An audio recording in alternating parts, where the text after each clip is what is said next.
Good job, you good. Hey, Maya, let it fall. Good job, guys. Beautiful! Beautiful! Beautiful! 1, 2, 3! Bang, bang!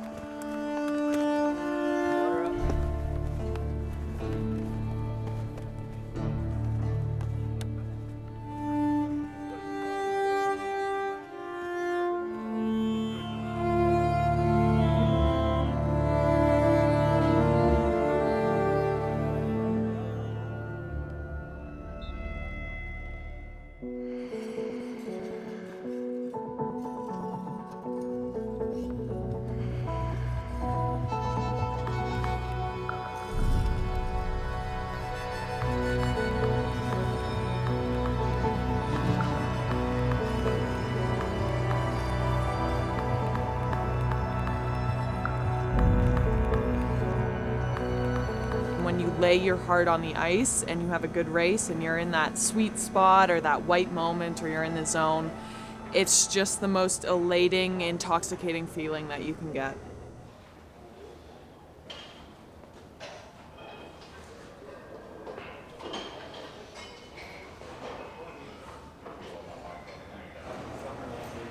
But feeling better. I'm gonna take a nap today. Good. Oh my God, my sleep tracker, 99% sleep. I have a million friends, but I don't have one gay friend. Awesome. I was very much alone in that closet. I got 99% sleep last night. I got 100. I thought I needed to quit everything though. I wanted to just move to the other side of the world as if that was going to, take away my sexual orientation. Pretty close. Yeah. Just I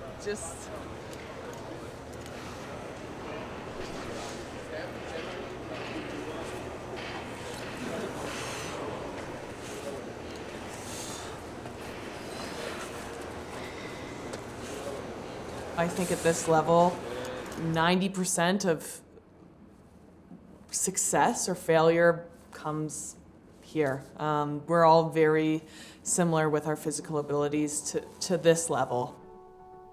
Right from the time she was 4, she was actually really good. I have made the big, horrible mistake of asking people where the finish line was for her very first race. And they said, oh, right at that red line down there. Well, I thought the 100 meters was like this next red line, but that was like 25 meters. So she took off and she was so far in front. And I told her to stop. And then all these kids started to pass her. We said, oh, go. I think she still won the race, but we knew right then and there that she was competitive. I've told her that from the time she was 2 years old, that she is Anastasia Winchester Busis. That name stands for strength, and you can do or be anything if you want to. I was on such a high because I had just qualified for the Olympics and I was the baby of the team. And it was like this dream had just become so tangible.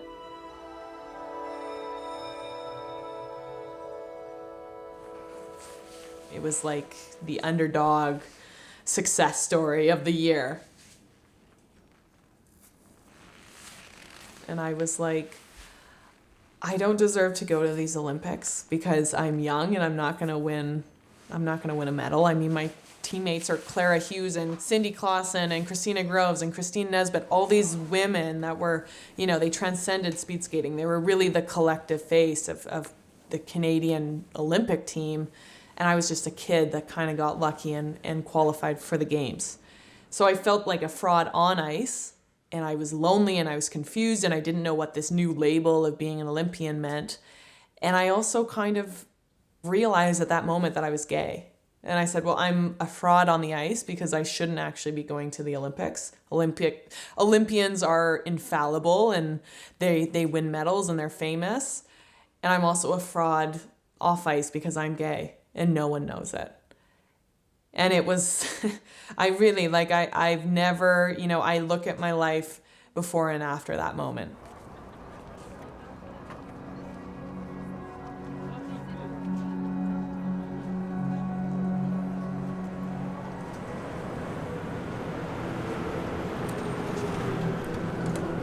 I was so racked with anxiety and depression that I stopped eating, I kind of stopped sleeping. There were days where I could barely even get out of bed. I really was like, what did I do to deserve this? Like, life is hard enough as it is. What did I do to deserve to be gay? It was so overwhelming.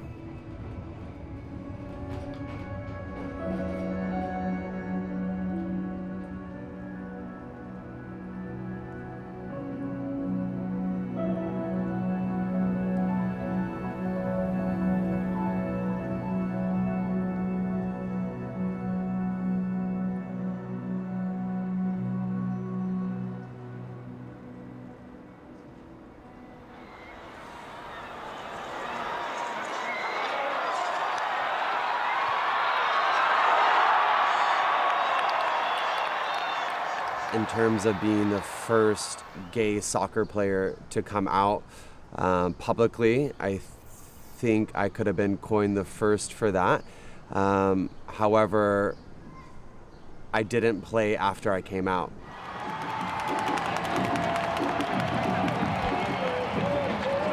It's such a hard process to come out in general, and when you're trying to play at the highest level, and you're so focused and there's so much pressure on you and this is your living, I don't think a lot of people are willing to chance that.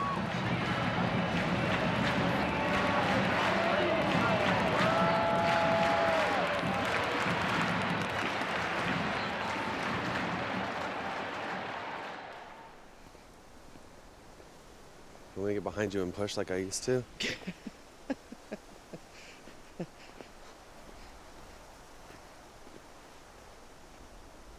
Vancouver, you won the championship up there. You just had everything going for you. I came up to visit. Do you remember what you did? Yeah, I told you I was gay. But, I felt like it was now the time in my life to tell you because I had already told so many other people.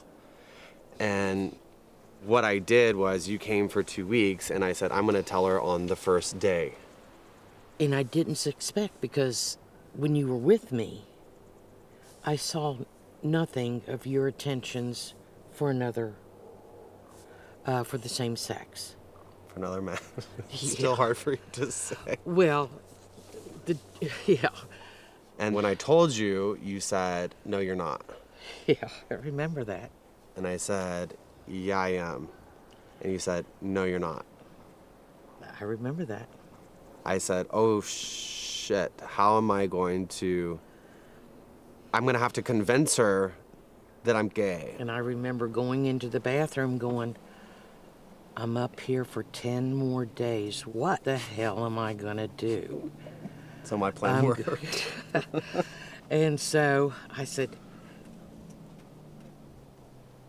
David's David, no matter what.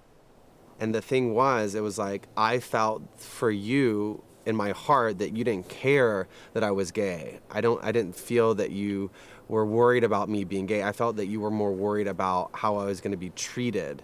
But I still am in the protective mood because of the South, the racism, the lack of understanding, the two-facedness, I'm a Christian, but I don't believe this. And then too, I was upset at even my own religion, where they don't accept gays. You can go to church, but you can't take the the sacraments. But how do you think I felt growing up in an environment like that? If you're gay, you're going to hell. If you're gay, you're going to burn in hell for eternity. So that's what I had going through my head, and those are the thoughts that I had all the time. So how do you think like me as a young child or a young man growing up felt? Like that's a hard, and that's how it is for a lot of gay men and women and people who are questioning themselves and their gender. Like that's how it is now. For a lot of people still. It's hard for me to answer that. I don't know if it would have been better for you to tell me when you were having these thoughts at 10, 11, 12 years old. If it would have been, if our lives would have been different. I don't know because it didn't happen. I didn't know these thoughts were going through your head.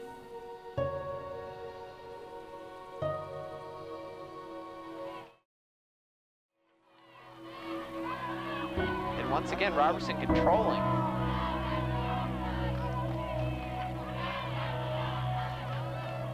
Number 4, the short player I mentioned earlier, is only a freshman. His name is David Testo, and he's got quick feet.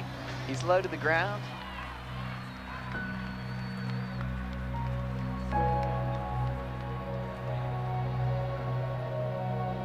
I think my way to succeed at that time as a little boy was to become a really good soccer player.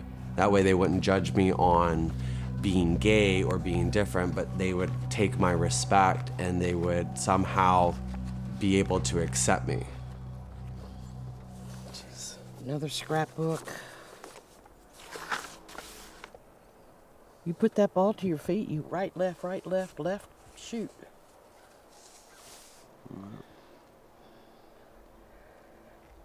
Wow. This was my biggest honor to date. I look at that photo and I see I had so much drive, I had so much passion, I wanted to be the best. I didn't think anything that could stop me. No, and it didn't. It's interesting to look back at that picture because I see a different person there than I am now, that's for sure.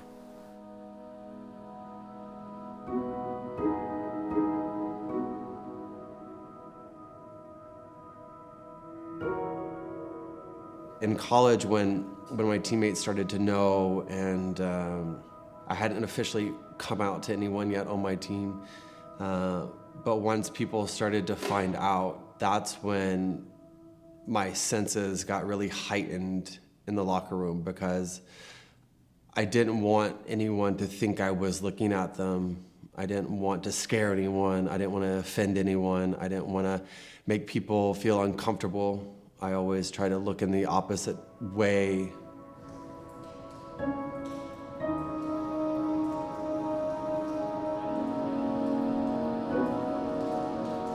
I knew several players that were very uncomfortable and didn't want to shower with me and always would dress and hide themselves, or not shower when I'm there, or shower with their underwear on. I didn't want people to feel as though they were being looked at sexually, or make someone feel not comfortable in a way that like they would go and talk to another teammate and be like, oh, David was looking at me in the locker room. That was like, I never wanted to hear that. I never wanted someone to have to say that.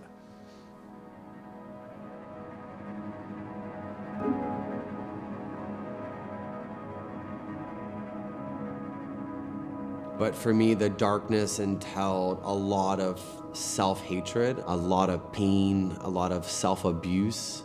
And I think that's what happened, why I started to probably drink more, where I did experiments with lots of drugs, got really sick for almost 2 weeks, in and out of the hospital, lost maybe 30 pounds. My uniform didn't even fit me. My pants were falling off. I couldn't eat for 2 weeks.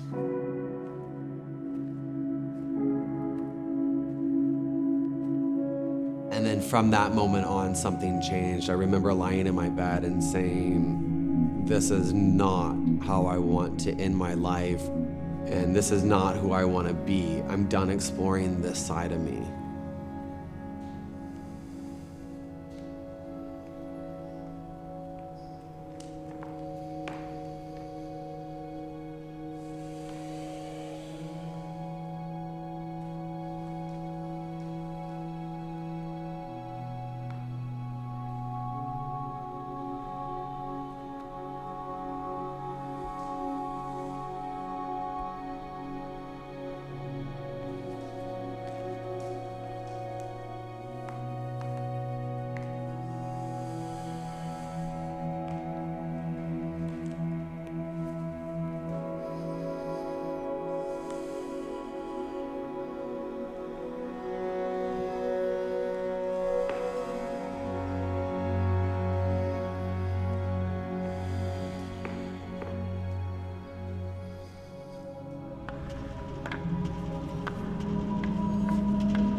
Prior to coming out, there has been no major, junior, or professional hockey player to ever come out in hockey.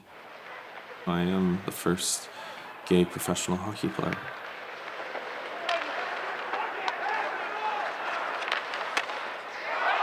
I had an interesting conversation yesterday with the president of St. John Sea Dog. I was asked how I decided to become a goalie, and and I can't really. You don't remember that? No. You were 7, and you said, "Well, I want to be a goalie." You gave me 5 reasons. First one was you play the whole game, and I thought, "Okay, that's cool." And then the second one was every time you make a save, the goalie makes a save, all the parents clap. And then the third was, at the end of the game, everybody comes over and hugs the goalie. All I thought about was being an NHL hockey player. That's what I was going to do with my life. I self-identified solely as being a hockey player. I knew that that was my dream, and I worked really hard. Sometimes maybe even too hard. I didn't have an off button, and I wanted it that bad. There was a point before Brock got injured that he was ranked on the NHL draft list. He was 26th. Things were going great. He had just played 5 straight starts. He was a young goaltender, just come out on the draft list, and his blocker fell off, and the guy skated over his hand. And so that really set him back. I had tons of injuries. I was just constantly unhappy to the point that I started to drink. And I drank heavily, and again, nobody knew. It got dark. Because I'd been hiding my sexuality for so long. I would cry almost every night. It was scary, and I was reckless.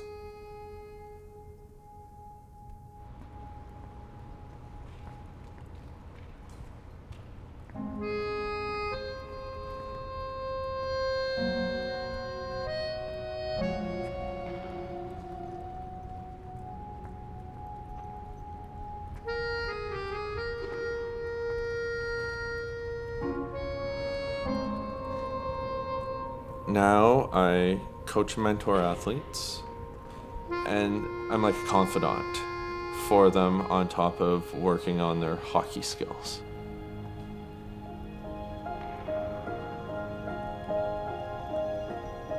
I received a phone call from a hockey mom, and this mom calls me and goes, "Brock, I want to set you up on a date."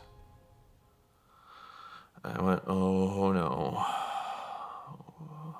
What am I gonna do?" And I went, "All right, what's her name?"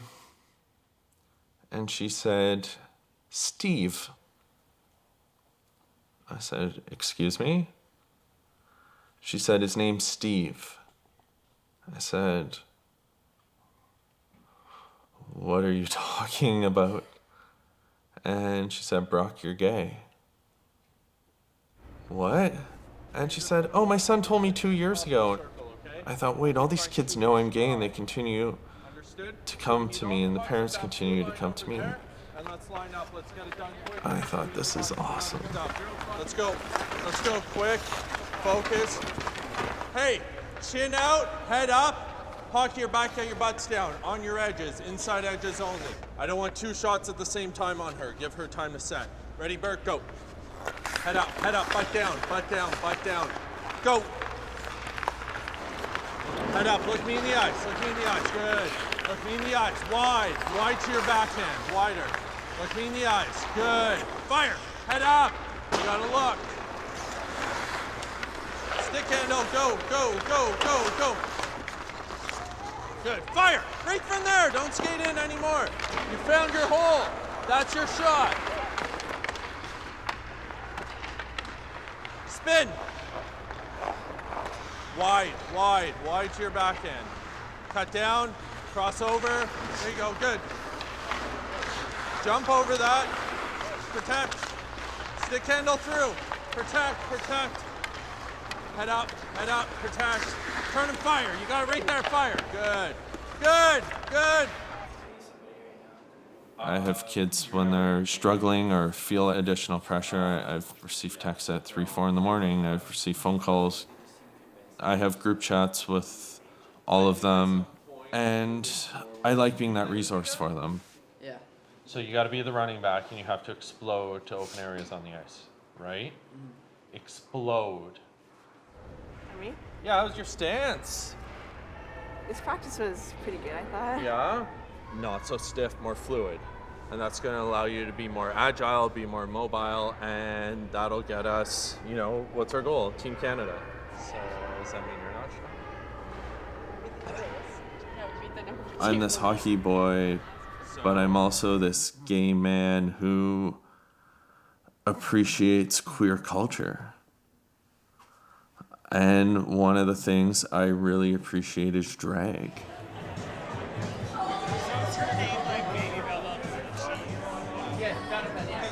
I just appreciate the art form. I mean, they're saying, I'm not going to conform, you're not going to tell me what I have to look like or who to be.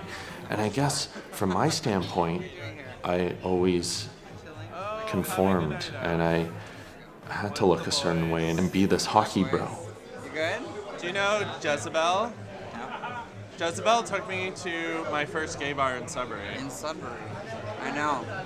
It was all lesbians and us. What's the guy's name at the back bar? Do you know the bartenders? Thank you.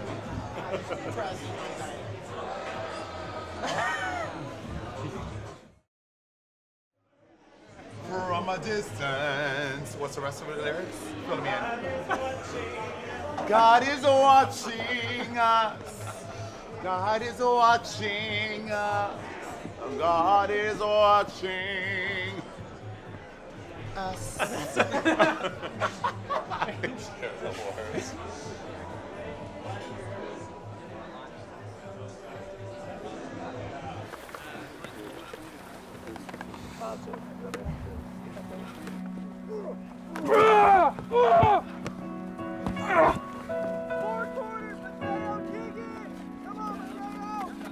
Good job! Whoa! Hustle, Steve. Good hustle, Mateo. Go, Yanis! Out of the way, Ben. Go, go, go. Go, Ben, go! Ready, set it, hop. Yeah! Hey! Good job, man. Push, pull, right? Push, pull.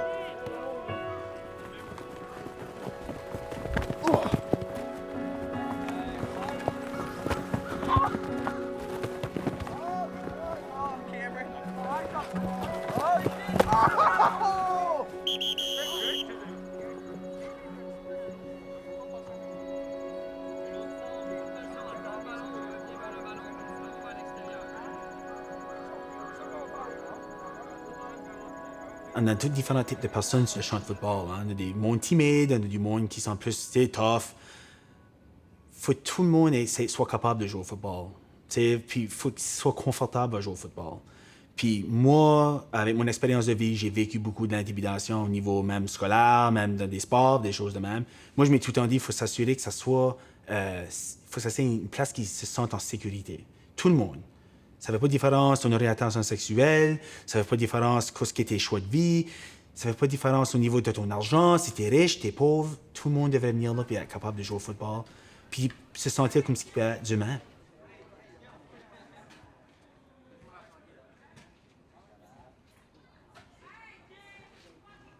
Ça me rappelle les bons souvenirs des 4 années que j'ai joué avec l'équipe. Là, on voit des signatures des joueurs sur la défense qui a gagné le championnat en 2014.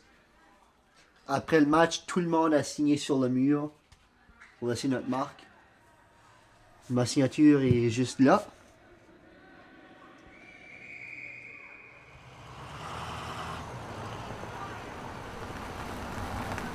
On est une école vraiment spéciale, peut-être même différente des autres écoles. Tu vois qu'il y a certaines personnes qui travaillent très fort pour rendre la culture scolaire là où elle est maintenant. Ils sont pas aussi ouverts qu'ils se donnent crédit pour.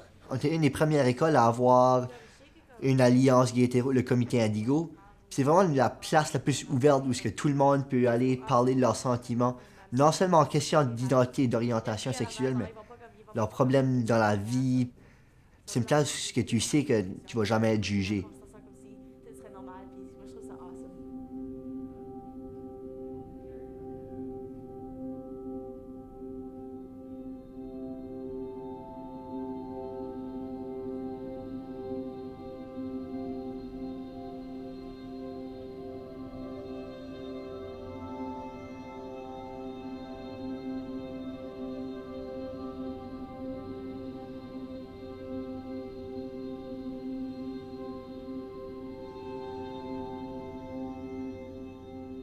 Quand tu es ouvertement bisexuel, tu peux être avec n'importe qui, même un ami, et le monde va croire que tu es en relation romantique. Est-ce qu'il y en a ici qui ont déjà vu ça?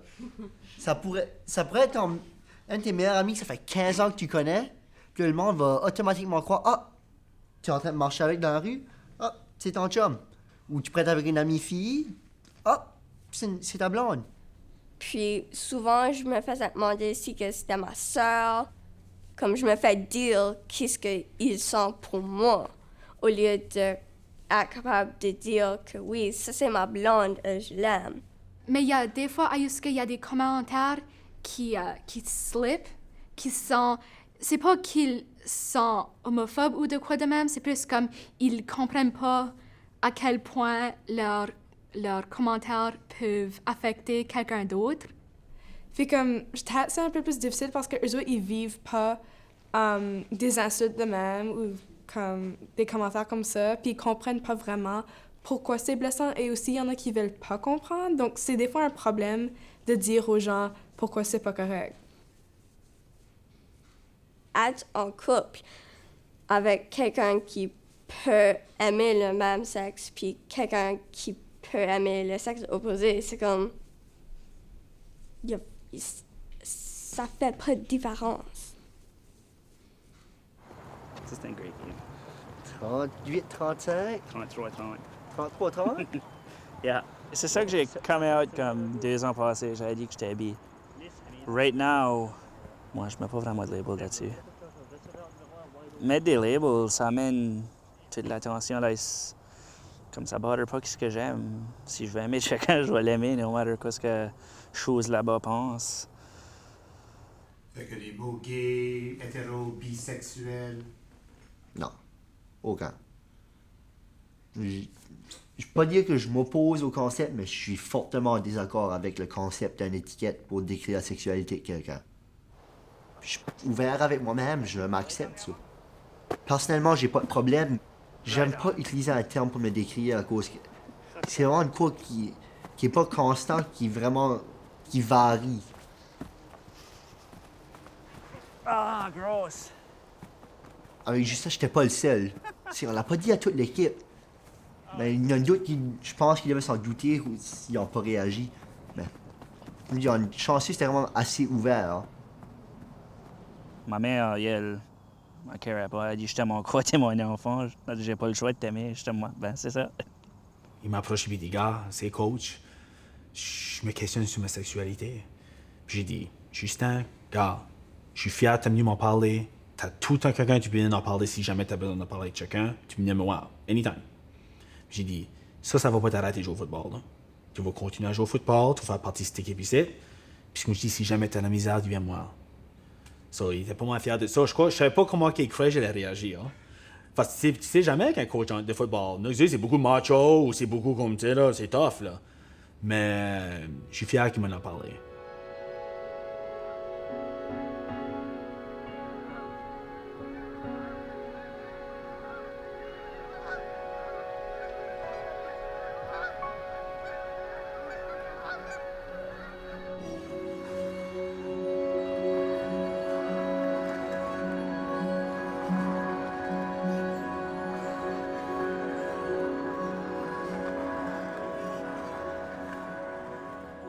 You know, I identify as a Catholic conservative girl from Calgary, and that's most of my friends.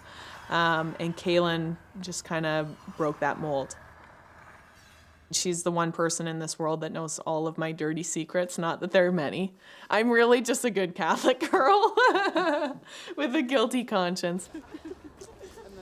she was like, yeah, Mike, well, Kaylin just has a secret boyfriend, doesn't tell anybody. She is like the most lovely LGBT ally, feminist, kick-ass, independent woman. Doesn't tell anybody. Well, it's like it's scary when you introduce someone new to your parents. Yeah, but that's what I'm saying. She was the first person that I came out to. Like in 2007, I did. That was the first time that I was like, I think Anastasia might be gay. What? We were rooming together. I didn't figure it out until I was 20 years old. And when I came out to my parents, my dad was like, yeah, I've known since you were a little girl. And my mom was like, I've just been waiting for you to say something. They just let me struggle for years. So you too, 2007. Sorry, I'm just gonna pour myself another drink. Yeah, get in there. And then I also was like, can't put my finger on it. I think, that was the first time I thought, like... I was, like, the most asexual human being until I was 22, so... And, I mean, I'm not going to stereotype, but there were some questionable shoe choices that you made, too. I was like, it's just not for the male gaze, you know? It's not. So that was the first time. That is a blatant lie. I have great shoes. You do now, but at the time. We got to know each other better, and then I remember... still didn't know you that well, but we were jogging warm-up one day in the Oval, and you were just, like, not yourself. I remember you saying that you were having an inner conflict and just really struggling with your faith and things that don't make sense to you, but that you were feeling, but it doesn't line up with your identity, with your faith, and, like, how you're, I don't know, how you saw yourself growing up, or how you're told you should be or something. And I was reading between the lines, and I was like, gay, definitely gay. And you were like, I don't think you need to label this. You don't need to, like, rush into, like, telling your parents, or, you know, you just were, like, so easy, calm, collected. And I was like, and we talked that afternoon, and then I went home and I told my mom. Yeah. When I told my mom, when I told my parents, I skated almost a half a second personal best between the first and second weekend. And I mean, speed skating, I've won or lost races within 1/1000th of a second. So 5/10, it was like the weight of the world was lifted off of me. You just feel like you're on top of the world.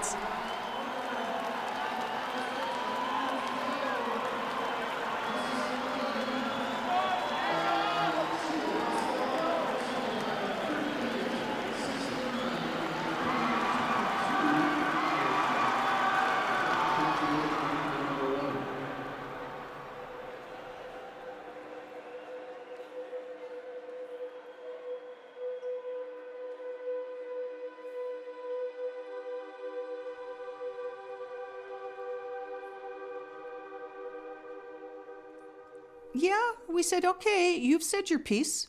Do you have to continue saying this? Like, really? Really? Is it anybody's business if you're gay? I don't think so. Unless you are attracted to somebody and you want to form a relationship, but other than that, why do people have to know? But she wants people to know. She came out because she said, I don't want any child, I don't want any teenager to go through what I went through.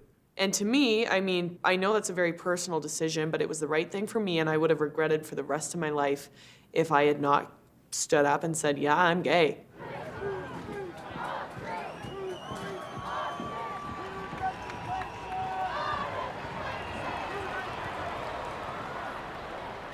In Sochi, I was really thrown off guard when there was only 5 of us that came out, and no one from the States. I was the only one from Canada.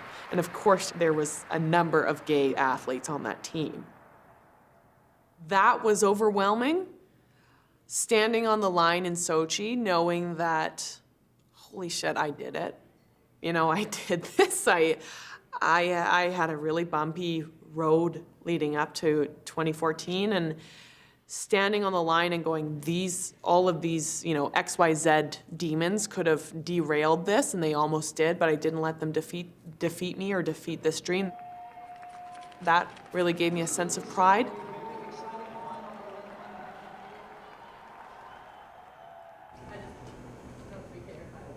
I know that there were certain organizations that really felt as though I kind of dropped the ball because I didn't stand up for LGBT community to the extent that they had hoped.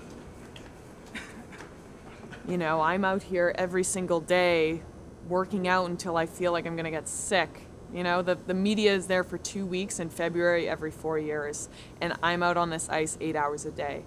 So I couldn't let that deter me from my own dreams. I was proud of myself for lending my name and my face, and I thought that the message that I gave to any kid that needed to hear that message, I had hoped, or I was optimistic that they heard it. But a few days leading up before my race, that wasn't the time for me to be, a political activist.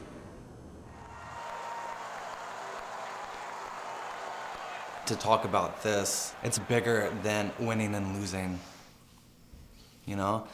And if there are people out there struggling with it, and I know that there are, not personally, but I know that there are young male athletes that need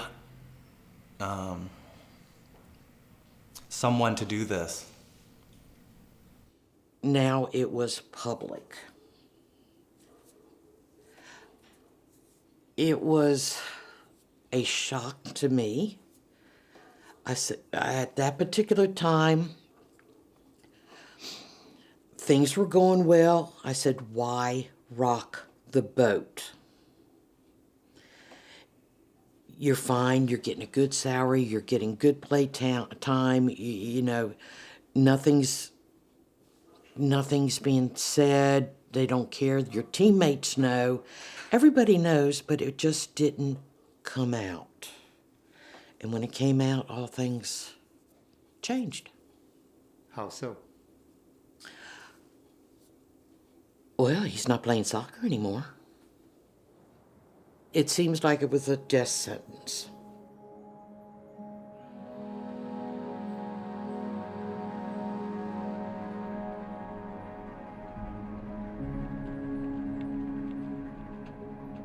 Was it the final nail in the coffin? I don't know. I think there's a lot of categories into why my career ended. There was a new coach. We were going into a new league. There was a lot of different scenarios happening. However, with that said, I made myself very available to still play with the impact. I don't think I was a player that was finished with his career necessarily in terms of ability. I think that there's a very business side of professional sports, obviously. And like I said, they have to pick and choose their battles. And as my mom said, maybe I wasn't the most important battle to pick at that time. I definitely wasn't going to make them a worse team. David Testo. I was willing to take a pay cut just to be on the team, do more of the grunt work, and just be a part of the experience, and to let Montreal kind of flourish and grow and be a part of this whole experience.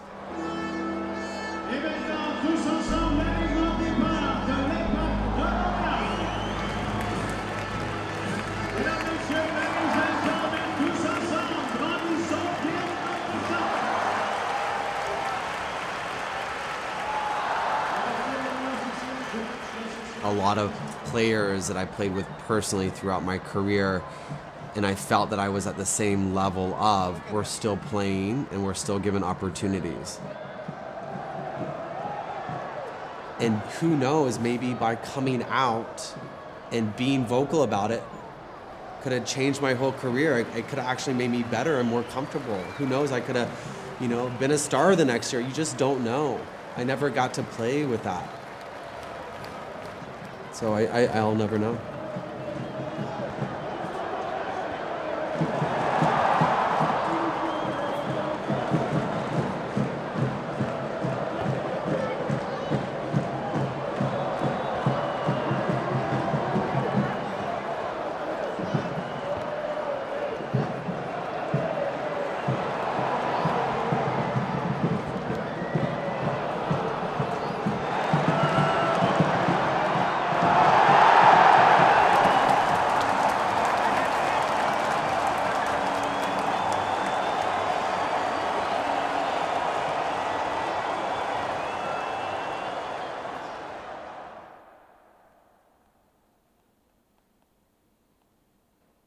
I was watching a hockey game one night, and between periods they had this kid on the air, and he was doing an interview. It was Brendan Burke. Why did you decide to take this public? I think it's important because I've been supported so strongly by my family and by Miami's hockey team. And I think it's important that my story is told to people because there are a lot of gay athletes out there and gay people working in pro sports that deserve to know that there are safe environments where people are supportive of you regardless of your sexual orientation. We spoke pretty often, and it was a relief to have somebody who understood my struggle, who was in the same world. What did you say to him that night? Well, I said it won't change anything, Brendan. You know, it doesn't change our view of we love you, we're proud of you, and it doesn't change anything in my mind, and it never will. When Brendan came out, a lot of people out there were surprised that Brian Burke could have a gay son. Someone who was seen as hyper-masculine, someone who was seen as an almost a caricature of stereotypical masculine traits. He hunts, he fishes, he fought, he chews tobacco, he drives a pickup truck, he favors violent hockey, you know, all the things that we think of as stereotypically masculine, my father embodies to some extent. I never thought I'd be a gay rights activist. I am an activist for a lot of other causes. This one I came into because of my son. But as far as parents with gay kids or gay kids writing me letters, I still get these, they're wonderful letters, and I get these awful letters from kids who say, I can't come out. My dad had beat me up. He threw me out of the house. I wish you were my dad. Could you talk to my dad? And these heart-wrenching, I mean, they're awful. And then other ones, you know, I've gotten some hate mail that this is all work on behalf of the devil and all that. And I used to get mad at those, and now I just feel sorry for those people that you could be that ignorant. To me is mind-boggling. Brendan Burke didn't feel comfortable in a locker room. I was on that team 5 years before Brendan, and I never changed that culture. I made gay jokes, I made homophobic comments, I said things I shouldn't have. And then 5 years later, the culture that I had been a part of creating made my brother leave the team. And I think, I don't want to call all this work penance, but I do feel like I didn't do my job as an older brother when he needed it.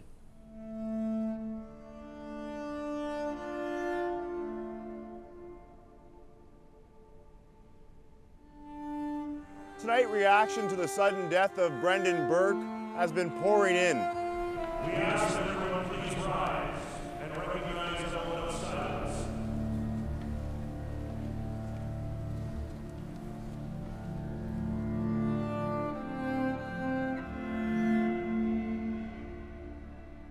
To lose Brendan was really, really heartbreaking. So,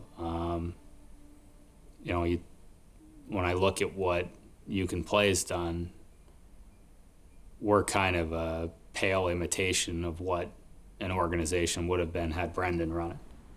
If you can score, you can score. If you can pass, you can pass. If you can play, you can play. You can play. We're now joined by hockey players from around the world supporting my son Brendan's simple message. If you can play, you can play. If you can play, you can play. If you can play, You can play.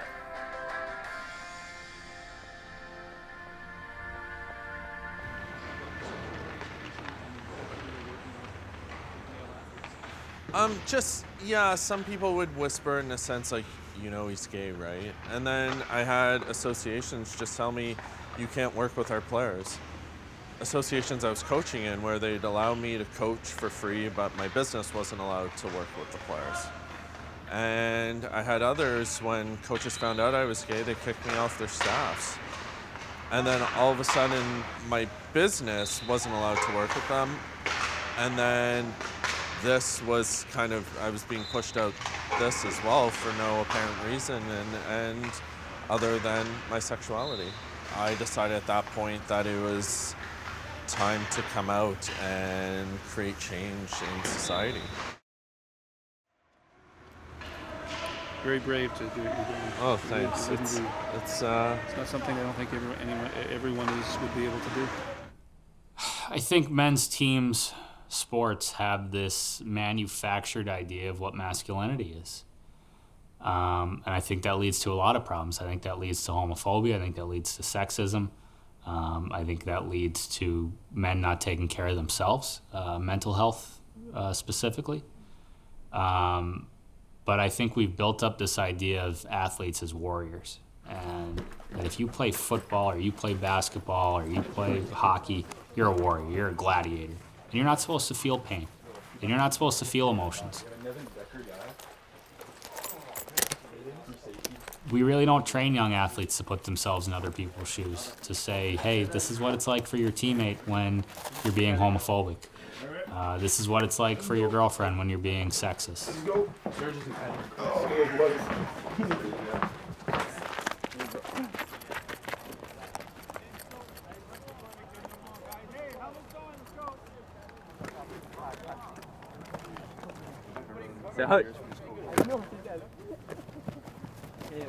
Voilà, bas. Il s'est passé quelque chose dernièrement. L'année passée, oui. Il y a un player. Ben, ça arrivait souvent que des players iraient dessiner comme sur les chars au coach, whatever. Là. Ben là, une journée, un des players a décidé qu'il se trouvait drôle, puis il a été dessiné sur mon char. Il a été dessiné, il y avait des gros pénis partout sur mon char, puis ça disait que j'aimais ça. Puis... Ouais, Serge n'était pas trop impressed, puis il a shutté ça down. Là. Il a amené toute la team sur le champ, puis il les a tous parlé. Puis il a dit si ever ça arrive back, puis qu'on find out qui ce que c'est, cette personne-là est off la team. À un certain point, tu as peur. Tu peux avoir. Tu as peur que, je serais facilement pu être moi à sa situation, puis tu as peur de voir qu'est-ce qui pourrait se passer si tu deviens un intimidateur.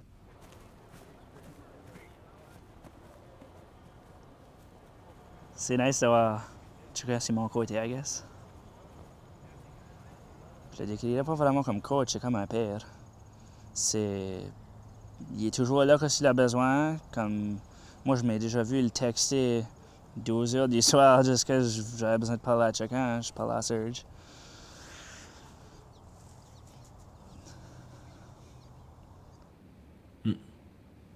Il a dit la même chose.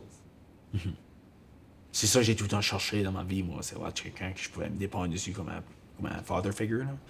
Ça, je m'ai tout le temps dit, si je peux être un entraîneur puis être une influence positive dans la vie du monde, là, mes joueurs, c'est ça qui est important. OK. So, Simon, ready? Everyone prenez votre step en même temps. Ready!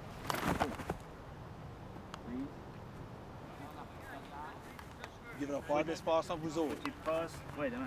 En arrière. OK, une autre fois.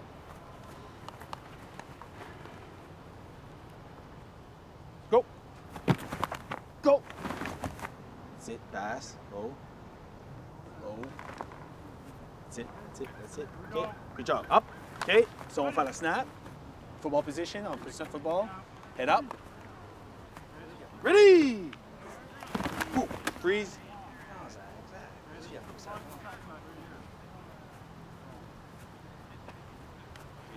Good. OK, up. Quand tu as une situation qui est difficile, faut que tu fasses quoi à propos de ça? Tu peux pas juste rester là puis attendre que le ciel arrive puis tu donnes une solution magique. Tu as besoin de prendre action.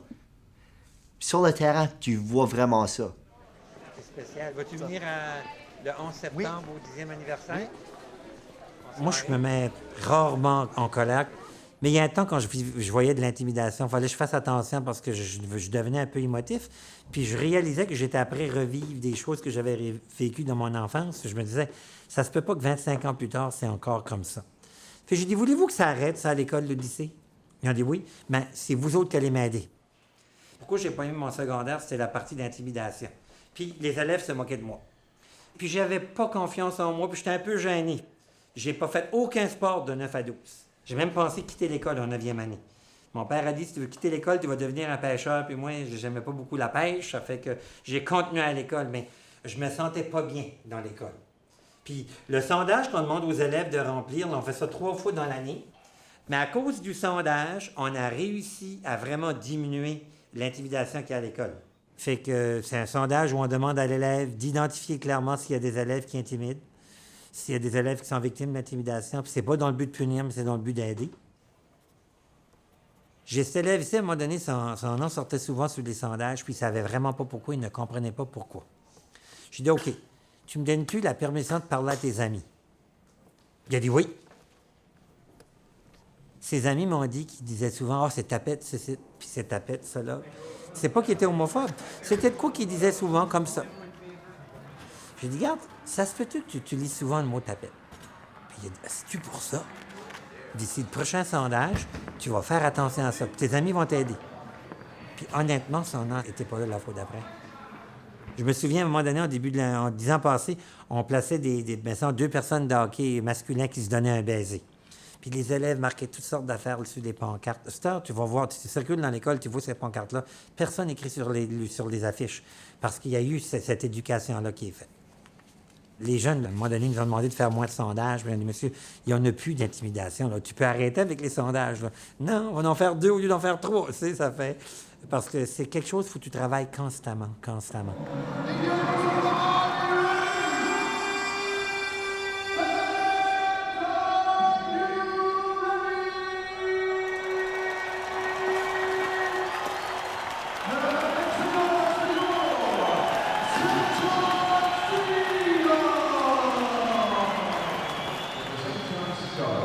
Is the first team in the Quebec Major Junior League to partner with the You Can Play project.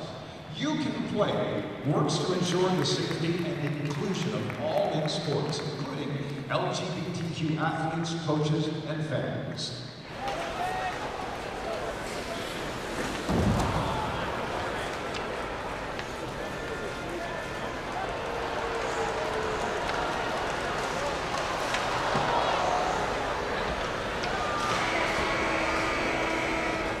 St. John Sea Dogs were super proud to be the first CUME JHL team to partner with You Can Play project, and really happy to have our first You Can Play night in our league. That's pretty great, right?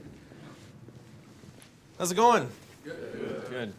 Who here has used homophobic language? That's gay, you're a fag, words like that. There's no judgment here. Okay, let's try that again. There's no judgment at all. Who here has used homophobic language? Yeah, there we go. That's what I expected. But I'm going to share my story with you. When I was your age, I was like most of you. I was playing Major Junior.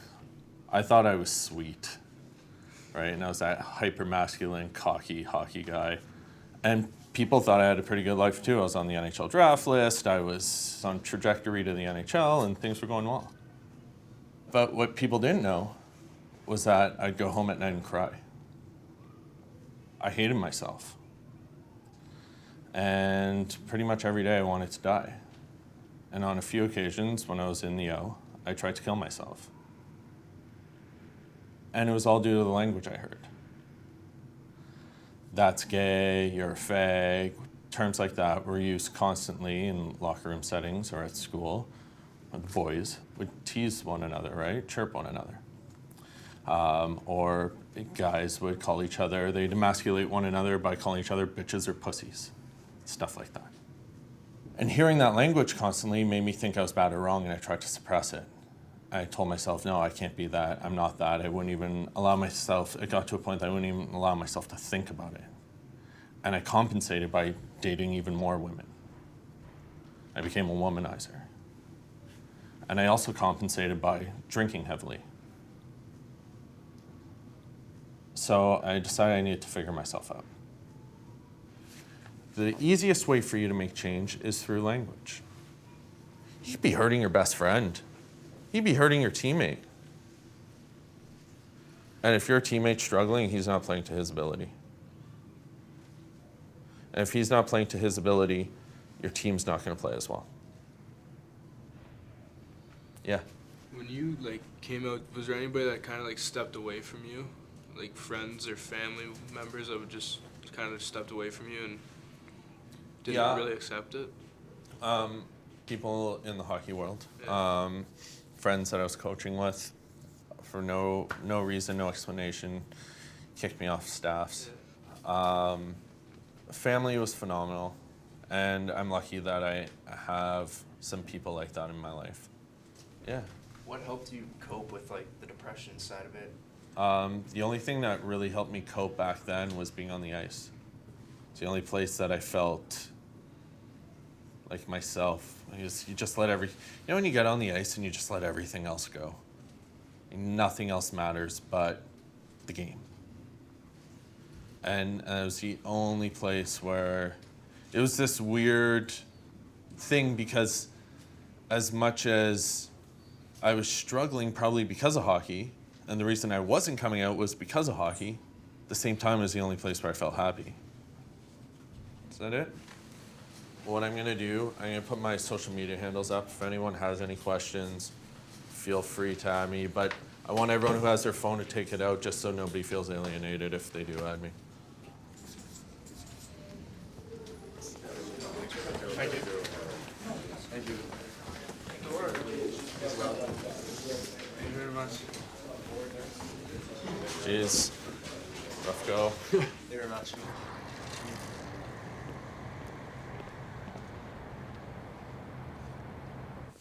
Whoa.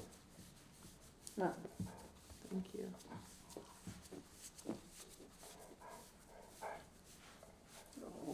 Odile and Nancy dropped this off. I was happy with it, actually. Yeah, I was like, it's a I don't good know. article. It was a good article, I thought. Yeah.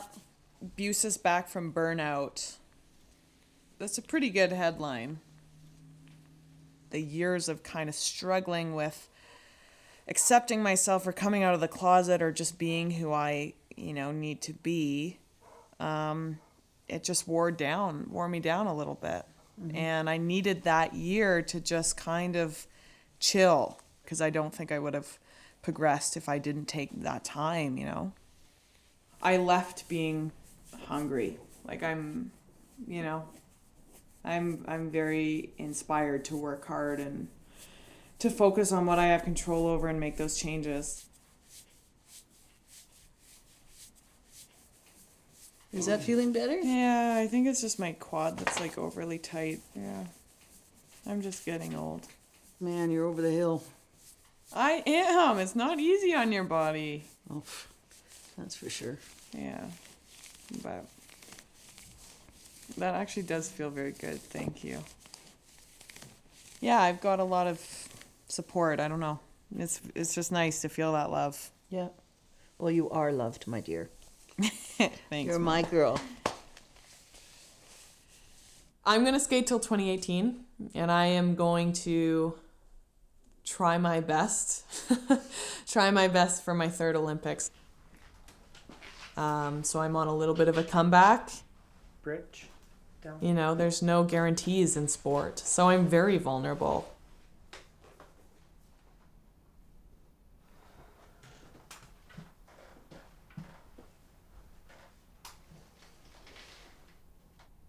So you definitely got some issues going on with the knee itself.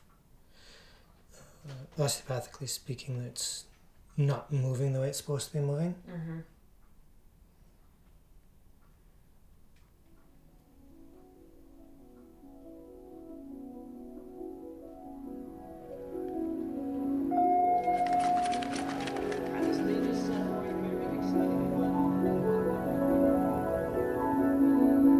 In a sport like speed skating, the clock doesn't lie, and you can kind of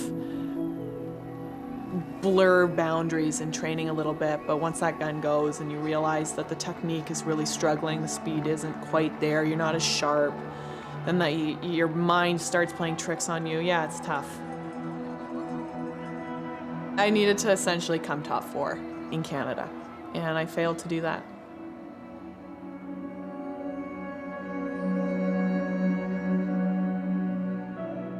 Being in this gray area of injuries and not skating up to my potential and kind of racking my brain as to what I need to focus on or what I need to do so radically different to get back on track. It's very frustrating. I'm a competitor.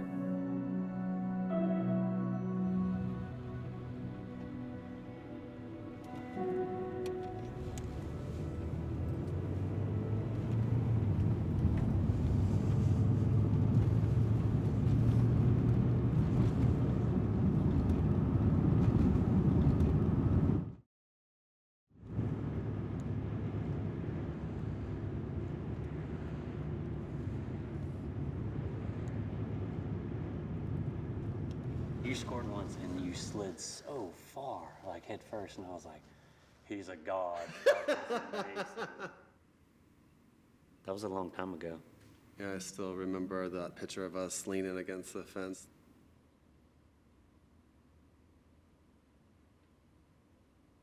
I personally think that the majority of people had a suspicion from when I was very young that I might have been gay. So I'm just wondering, like, I mean, was there chatter behind my back? Was there chatter, like, always going around, or rumors, or was there always a inclination? For me, probably not. I would think that the people that loved you the most wouldn't care. You know, I do think that the area that we grew up in is way different now.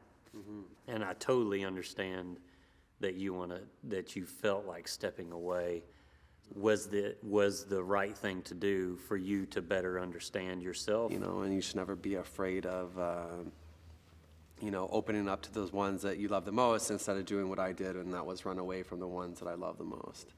Yeah. You weren't an athlete to me. You were like a brother. Yeah. I'm gonna cry. Damn, I'm gonna cry.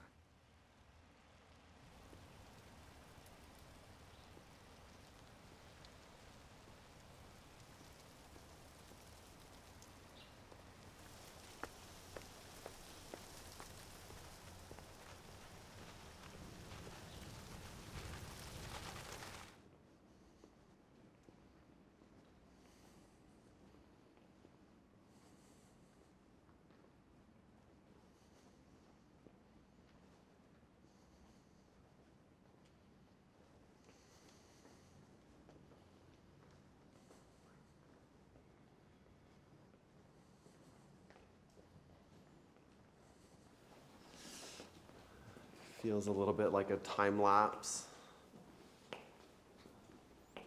A lot has changed, but a lot is the same.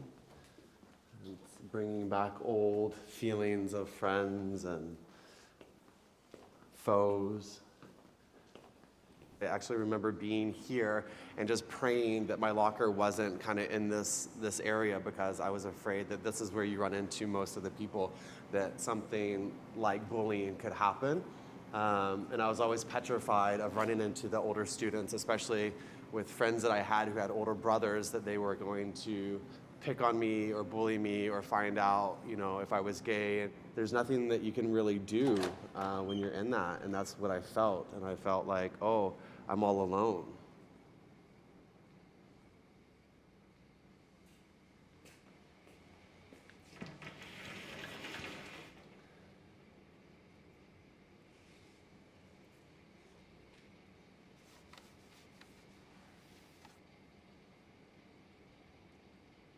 I always have memories of kind of this area, this place.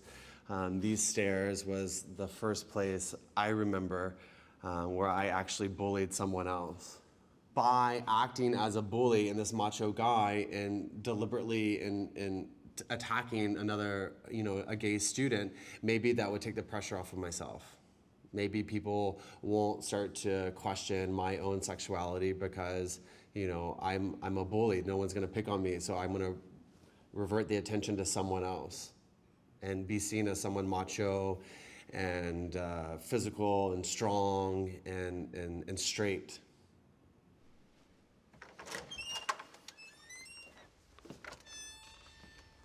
Well, it still smells the same.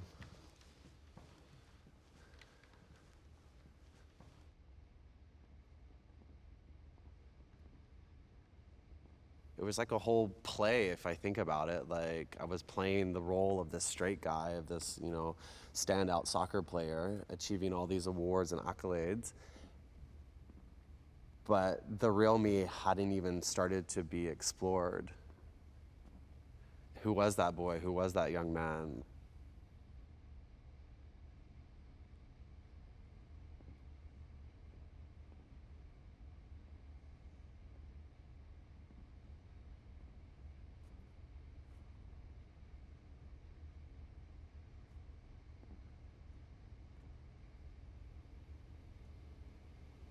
I think everything is just bubbling back up of things that I suppressed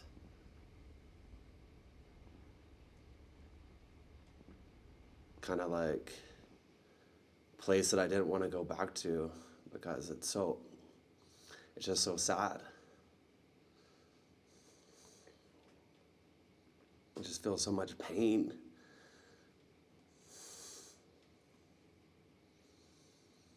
I think in the end, I didn't want to be that person. I didn't want to be a bully. I didn't want to be gay. I just wanted to be David, like my mom said.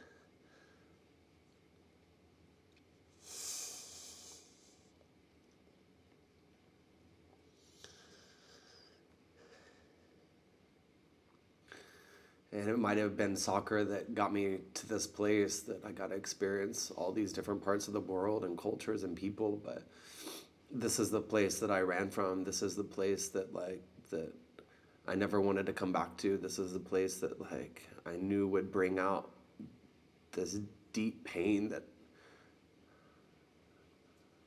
that I wanted to bury for the rest of my life.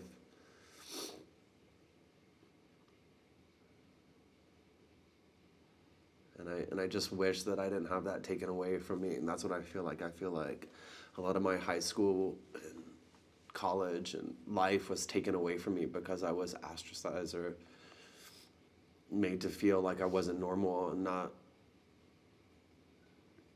not equal. And even though I was equal on the outside, on the inside I wasn't.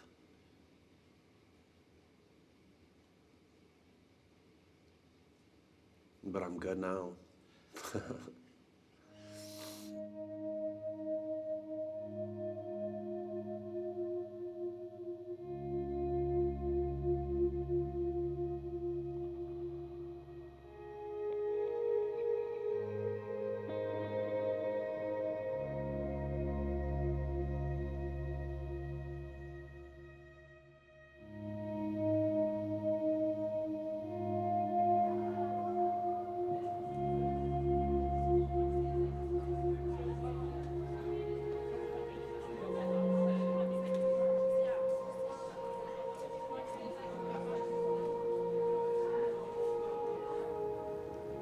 Je pense que vous avez pas mal appris la leçon l'année passée au niveau de comment que nous autres, comme famille, comme équipe de football, vous savez tous comment c'est important qu'on est inclusif avec tout le monde, que ce soit notre couleur de peau, que ce soit nos croyances religieuses, que ce soit notre orientation sexuelle.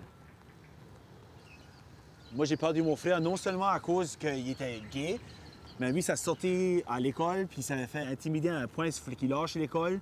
Puis à peu près 10 ans après ça, ils sont enlevé la vie à cause des choses de même. So, je suis vraiment fier que cette année, vous avez fait un effort aussi d'être beaucoup plus inclusif. Parce que vous savez que ça a des conséquences, right? Si on va au match demain avec ces valeurs-là de famille et d'inclusivité, non seulement on va gagner le match, mais on va gagner dans la vie.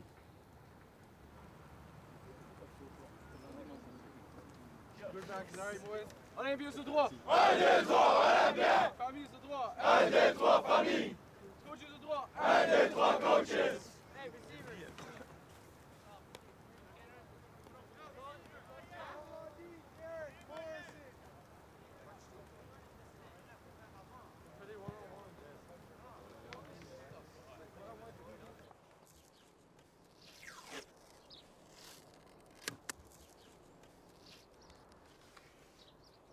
Oh.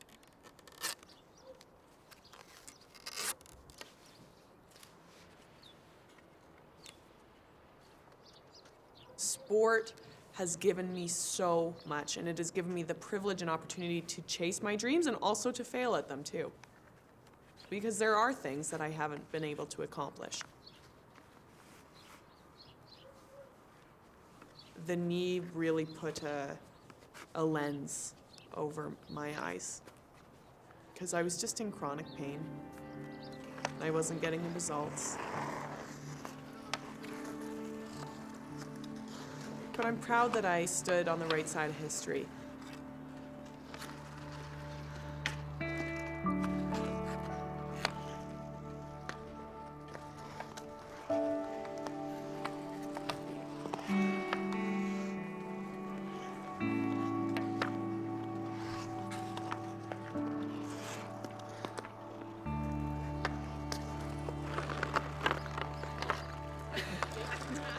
I hope that I can, walk away from this sport and say, I gave my heart to my country in my sport, and I gave my heart and I gave my face and my values to represent Canada on the world stage by saying, yes, we're gay and we accept gay athletes. And this is ridiculous to even be having this conversation and to further that. But it was not easy.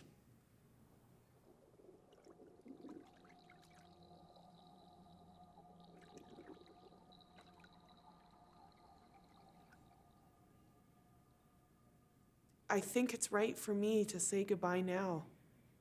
And I think it's the respectful thing to do to speed skating. When I say, oh, it's been the biggest relationship of my life, I owe her that, if that makes sense. I don't know, maybe that's very poetic and a personal thing for myself, but I owe her the respect to say thank you for giving me 24 years. And it's okay.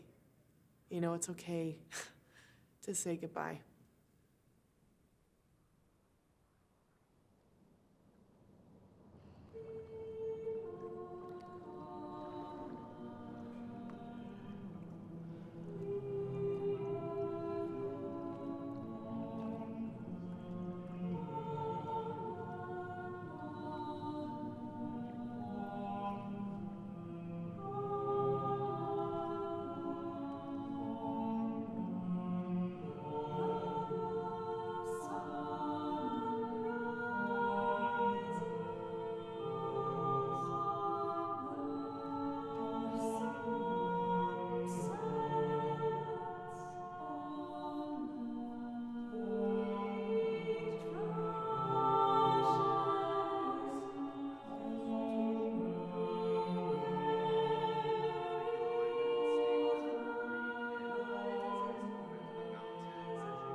Showcase yourselves.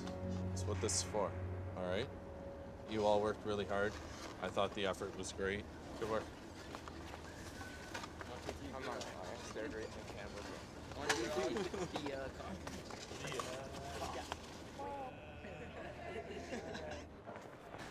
Firez-vous up!